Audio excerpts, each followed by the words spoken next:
किसी के फट्टे में टांग अड़ाने को नहीं आया, राज करने के लिए आया मैं। दोस्तों, आप सब मूवीज तो देखते होंगे ना, तो जरा ये बताइए, अगर आपसे पूछा जाए कि साउथ या बॉलीवुड कौन सी मूवीज आपको देखना पसंद ज्यादा है या देखने में मजा आता है, तो आपका जवाब क्या होगा? आप में से ज्यादातर लोगों का जवाब साउथ की मूवीज ही होगा, है ना? अगर है तो कमेंट सेक्शन में बताइए जरूर। दोस्तों, बिहार, झारखंड से लेकर बंगाल, उड़ीसा तक में कोई भी सैलून की दुकान, छोटे छोटे ढाबे और किसी भी फैमिली वाला कोई घर ले लीजिए, आपको टीवी पर मिलेंगी तो बस साउथ की चलती फिल्में, और मिले भी क्यों ना, इनमें बात ही कुछ ऐसी है। अब आप पुष्पा फिल्म को ले लीजिए, जिसने अब तक 300 करोड़ रुपए का आंकड़ा पार कर लिया है और इसके गाने अब तक धूम मचा रहे हैं। और अब तक अपना बॉलीवुड देख लीजिए, इनकी मूवीज बड़ी मुश्किल से 200 करोड़ तक पहुंच पाती हैं, वरना वो भी नहीं। इसलिए हमारे हिसाब से कहना बिल्कुल भी गलत नहीं है कि बीते कुछ सालों से बॉलीवुड के बड़े बजट की फिल्में बॉक्स ऑफिस पर औंधे मुँह गिर रही है। आज बॉलीवुड के हर बड़े से बड़े प्रोड्यूसर और एक्टर को सक्सेस का सबसे आसान सिर्फ और सिर्फ रीमेक लग रहा है। सिर्फ डायरेक्टर्स ही क्यों, बॉलीवुड एक्टर्स भी इन मूवीज को करने के लिए जैसे पगला से गए हैं। एग्जाम्पल के तौर पर आप कबीर सिंह, रेडी भागमती और पता नहीं आपको कौन कौन सी मूवीज मिल जाएंगी, जिसको गिनने के लिए आपकी उंगलियां कम पड़ जाएंगी, पर फिल्में नहीं। वैसे भी हम सब इस बात से तो बड़े अच्छे से वाकिफ हैं कि बॉलीवुड कहानी चुराने के मामले में कितना आगे है। पहले बॉलीवुड हॉलीवुड से ज्यादा तर कहानियां चुराते थे, और अब साउथ के पीछे हाथ नहीं बल्कि नाद होके पड़ गए। अब ऐसे में सवाल उठना लाजमी है कि वक्त में न जाने कितने सुपर डुपर हिट मूवीज देने वाले बॉलीवुड को आखिर हो क्या गया है। अचानक से इन्हें ऐसा कौन सा कीड़ा काट गया जिसकी वजह से अच्छे अच्छे बजट की मूवीज तक हिट नहीं हो पा रही, है ना? सोचने वाली बात। चलिए, आज हम आपको इसका वाजिब कारण बताते हैं, और इसके लिए वीडियो के एंड तक बने रहिए।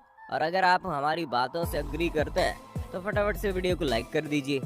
दोस्तों, साल 2020 में हम सब ने पहली बार कुछ ऐसा देखा जो इससे पहले कभी नहीं देखा गया था। कोरोना वायरस की वजह से पूरी दुनिया स्थिर हो गई, मॉल्स, शॉपिंग कॉम्प्लेक्स, थिएटर सब बंद हो गए, और इस दौरान हमने देखा किस तरह से बड़े बजट की फिल्में OTT प्लेटफॉर्म पर रिलीज हुई। यकीनन बॉलीवुड के लिए पल काफी उथल पुथल वाला रहा होगा। जिन फिल्मों से बहुत ज्यादा उम्मीदें की जा रही थी, फ्लॉप हो गई। अब कहीं ना कहीं ऐसी स्थिति साउथ मूवीज के लिए भी रही होंगी, है ना दोस्तों? लेकिन बावजूद इसके साउथ की मूवीज हिट रही। एग्जाम्पल के तौर पर आप जय भीम ले लीजिए। जय भीम न जाने कितने कंट्रोवर्सीज में रही, पर बावजूद इसके 9.8 की रेटिंग इसे मिली। बात अगर लॉकडाउन में कंपेयर करके देखें तो लॉकडाउन के बाद जब पहली बार थिएटर्स खोले गए तो फिर उस हिसाब से मूवी को ज्यादा हिट होना चाहिए था, बॉक्स ऑफिस हार्ड कलेक्शन करना चाहिए था, पर अफसोस ऐसा हुआ नहीं। थिएटर्स के खुलते ही फिल्म रूही रिलीज हुई। आपको जानकर हैरानी होगी कि इस मूवी को बनाने में 30 करोड़ रुपए का खर्चा आया, लेकिन कमाई तो बस 22 करोड़ की हुई। चलिए, एक सेकंड के लिए मान लेते हैं कि जानवी कपूर इस फिल्म इंडस्ट्री में एक नई एक्ट्रेस है और शायद इस वजह से ऐसा हुआ हो, पर बात अगर फिल्म इंडस्ट्री के खिलाड़ी की करे तो उनका क्या? अक्षय कुमार की बेल बॉटम, इस फिल्म को बनाने में कुल 60 करोड़ का खर्चा आया, लेकिन इस फिल्म ने बस 30 करोड़ की कमाई की। सोचिए, अपना खर्चा तक नहीं निकाल पाई। आप में से बहुत से लोग सल्लू भाईजान को पसंद करते होंगे। एक वक्त था कि बस सलमान खान के नाम से मूवी हिट हो जाया करती थी, ताबड़तोड़ कलेक्शन लिया करती थी, पर आज देखिए, भाईजान की फिल्म अंतिम ने मात्र 39 करोड़ रुपए की कमाई की और 100 करोड़ भी नहीं हुई। आपको जानकर हैरानी होगी, अंतिम फिल्म का बजट करीब 45 करोड़ रुपए का था, वो ये तक भी पूरा नहीं कर पाई। ऐसे में बॉलीवुड मूवीज को लेकर क्या ही कहा जाए। दोस्तों, बॉलीवुड में सबसे बड़ी प्रॉब्लम हो गई है रीमेक की। ओरिजिनल स्क्रिप्ट और कहानियों का तो जैसे अकाल पड़ गया है, ऐसे लग रहा है कोई रिस्क लेना ही नहीं चाहता। साउथ हॉलीवुड छोड़ ये पुराने गाने के रीमेक ही दे रहे हैं। मतलब स्क्रिप्ट से बुरा हाल तो म्यूजिक का है। हमारे हिंदी फिल्मों की पहचान होता था उसका गाना, ऐसे गाने जो सालों साल तक लोगों की जुबान पर रहते थे। अब तो कई सालों से कोई एक गाना ऐसे आता है जो जुबान पर चढ़ रहे हैं। अच्छे गाने की वजह से फिल्में कमजोर होती हुई भी हिट हो जाती थी। एग्जाम्पल के तौर पर आप अभी कुछ साल पहले आई फिल्म आशिकी 2 को ले लीजिए। ऐसा नहीं है कि इसमें मशहूर एक्टर थे, कम पॉपुलर सितारों और कमजोर स्क्रिप्ट के बावजूद अगर ये फिल्म सुपर डुपर हिट रही तो इसके कारण इसके गाने थे। एक वक्त था जब शादियों के माहौल में बॉलीवुड संगीत और डांस लोगों के सिर चढ़कर बोलता था, और आज देखिए रिमिक्स के चलते और पुराने गानों के नए वर्जन के चलते पंजाबी, हरियाणवी और भोजपुरी गाने लोगों को लट्टू बना रहे हैं। इन सब को देखकर तो यही लग रहा है कि बॉलीवुड वाले अपना दिमाग खपाना नहीं चाहते, इसलिए बनी बनाई चीजों पर ही लपक रहे हैं। हमारे बॉलीवुड मूवीज फ्लॉप होने का दूसरा रीजन है ओवर एक्टिंग। जी हाँ दोस्तों, ओवर एक्टिंग। चलती हुई ट्रेन के आगे कूद जाना, हाथ से नारियल फोड़ना, अजीबोगरीब लव स्टोरी, मरने के बाद अचानक से जिंदा हो जाना, जिसका रियलिटी से कोई वास्ता ही नहीं है। दोस्तों, हम क्या आप भी ये बात समझते होंगे कि फिल्म है तो बहुत सारी ऐसी चीजें होंगी जो रियलिटी से थोड़ा परे होंगी, पर इतनी ज्यादा जहां ऑडियंस खुद को मूवी से रिलेट ही ना कर पाए। अब ऑब्वियस सी बात है ना कि मूवीज तो फ्लॉप होगी। अपने स्टारडम को दिखाने के चक्कर में ये मूवी को फ्लॉप करा देते हैं। इन सब के बाद आता है मूवी फ्लॉप होने के रीजन, सीक्वल। अब बॉलीवुड में ज्यादातर सीक्वल इसलिए बनाए जाते हैं क्योंकि ये सेफ माने जाते हैं, क्योंकि इसका ऑडियंस पक्का रहता है। लेकिन ये फेल इसलिए हो जाते हैं क्योंकि कई बार फ्रेंचाइजी मॉडल होना ही काफी नहीं होता। पहले फिल्म की कहानी पर जो मेहनत की होती है वो सीक्वल में कहीं ना कहीं ढीले पड़ जाती है।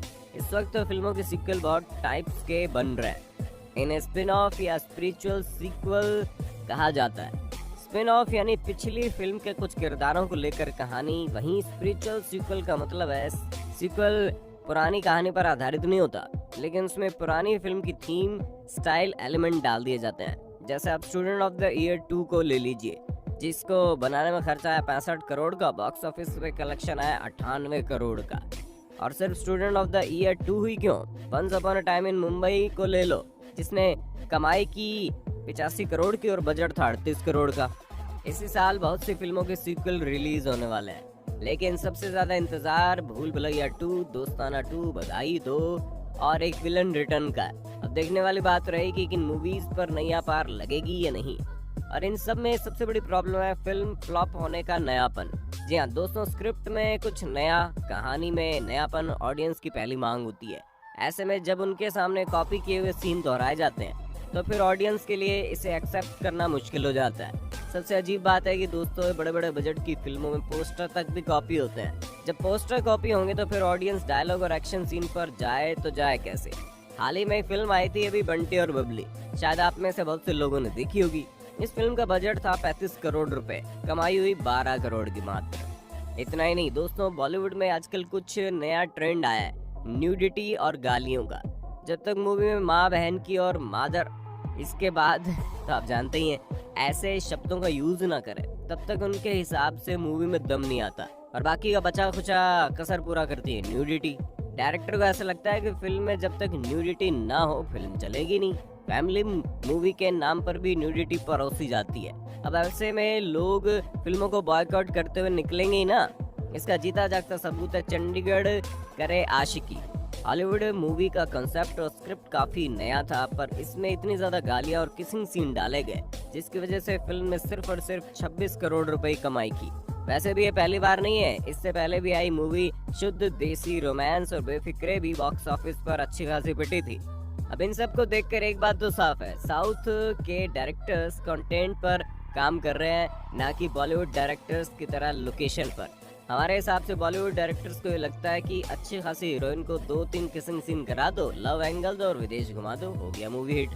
पर रियलिटी इससे कई ज्यादा अलग है, क्योंकि लोग लव एंगल से हटकर कुछ देखना चाहते हैं। और ये बात पुष्पा और KGF मूवी आराम से दर्शा रही है, जहाँ पर लव एंगल और मूवी कंटेंट दोनों ही न्यू है।